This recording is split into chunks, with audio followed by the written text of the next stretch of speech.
পাকিস্তানত বাজিল ভাৰতৰ ৰাষ্ট্ৰীয় সংগীত হয় এনেকুৱা এটা ঘটনাই সংঘটিত হল পাকিস্তানত চলি আছে চ্যাম্পিয়ন্স ট্ৰফি 2025 চ্যাম্পিয়ন্স ট্ৰফিৰ এখন হাই ভোল্টেজ ম্যাচ ইংল্যান্ড ভাৰ্সেস অস্ট্ৰেলিয়া এই খেলখন আৰম্ভ হোৱাৰ পূৰ্বে দুই দেশৰ ৰাষ্ট্ৰীয় সংগীত বাজি উঠে সকলো ঠিকই আছিল ইংল্যান্ডৰ ৰাষ্ট্ৰীয় সংগীত বাজিল পাল পৰিল অস্ট্ৰেলিয়াৰ ৰাষ্ট্ৰীয় সংগীতৰ কিন্তু অস্ট্ৰেলিয়াৰ ৰাষ্ট্ৰীয় সংগীতৰ পৰিৱৰ্তে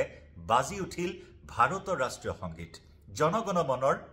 ভাৰত ভাগ্য বিধাতা সেই খাৰি ৰাষ্ট্ৰীয় সংগীত বাজি উঠিল 2 সেকেন্ডৰ বাবে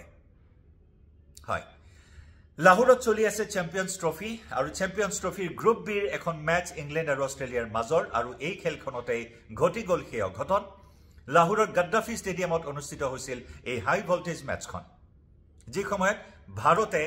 চ্যাম্পিয়ন্স ট্ৰফিত পাকিস্তানত অংশগ্ৰহণ কৰা নাই এখনো ম্যাচত কাইলৈ অৰ্থাৎ দেওবাৰে আছে ভাৰত আৰু পাকিস্তানৰ মাজৰ হাই ভোল্টেজ ম্যাচ যিখন ম্যাচক লৈ সমগ্ৰ বিশ্ববাসীয়ে উৎসুকতাৰে বাট চাই আছে আৰু চিৰবৰি ভাৰত পাকিস্তানৰ এই ম্যাচখনৰ পূৰ্বে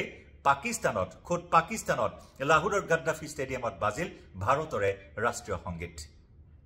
আৰু যাক লৈ নেটিজেন সকলৰ মাজত এতিয়া কিছু আমোদৰ খোৰাক একে সময়তে আৰম্ভ হৈছে সোশ্যাল মিডিয়াত পাকিস্তানক ট্ৰলিঙৰ ট্ৰেন্ড